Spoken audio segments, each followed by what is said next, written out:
मेहनती चींटी और आलसी टिड्डा। गर्मी का दिन था। सुबह की खिली धूप में एक टिड्डा बड़े मजे से घास पर फुदक रहा था। वह बड़ा खुश था और उस खुशी में गा रहा था, नाच रहा था और जिंदगी के मजे ले रहा था। एक और जहाँ टिड्डा अपनी मस्ती में लगा हुआ था, वहीं दूसरी ओर एक चींटी अनाज के एक दाने को पीठ पर ढोकर अपने बिल में ले जा रही थी। जब चींटी टिड्डे के पास से गुजरी तो टिड्डे ने उसे अपने पास बुलाया और कहा, प्यारी चींटी, आओ मज़े करें। लेकिन चींटी ने मना कर दिया और अपने काम में लगी रही। वह पूरे दिन कड़ी मेहनत कर एक एक कर अनाज का दाना खेत से उठाकर अपने बिल तक ले जाती रही। अपनी मस्ती में डूबा टिड्डा चींटी को देखता और हंसता। वह बार बार उसे अपने पास बुलाता और कहता, प्यारी चींटी, तुम क्यों इतनी मेहनत कर रही हो? आओ कुछ देर आराम करो, मेरा गाना सुनो। गर्मी के लंबे और उजले दिन है।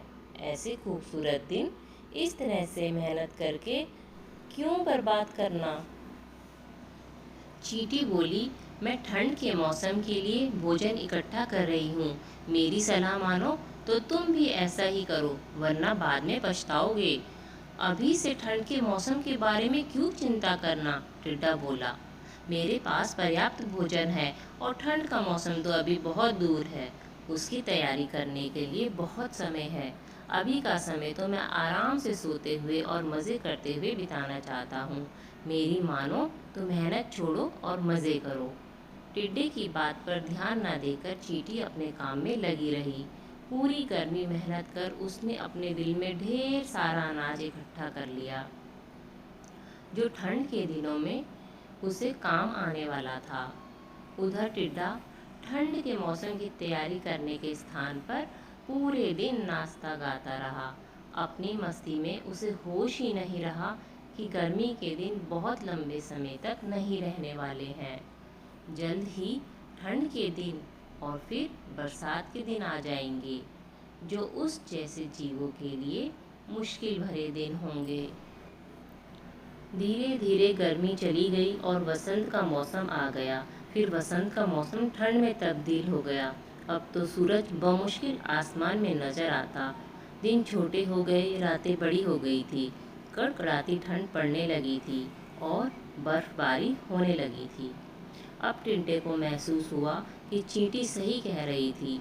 उसे भी इस मौसम के लिए पहले से तैयारी करनी चाहिए थी। लेकिन वह तो पूरी गर्मी नाचता गाता और मज़े करता रहा। अब न उसे गाना गाने का मन कर रहा था, ना ही नाचने का। उसका भोजन खत्म हो चुका था। वह ठंड और भूख से तड़प रहा था। उसने सोचा नहीं था कि ठंड इतनी बुरी भी हो सकती है। उसके पास भोजन नहीं था, बर्फ से बचने का इंतज़ाम नहीं था। उसे लगने लगा कि जिस गर्मी के मौसम में उसने इतने मज़े किए हैं, शायद अब अगली बार उस मौसम को देखने के लिए वह जिंदा ही ना बचे।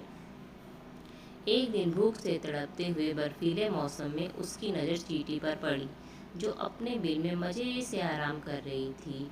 उसके पास पर्याप्त भोजन था और ठंड से बचने के लिए आसरा। टिड्डा पछताने लगा और रोने लगा। उसे समय बर्बाद करने का फल मिल चुका था।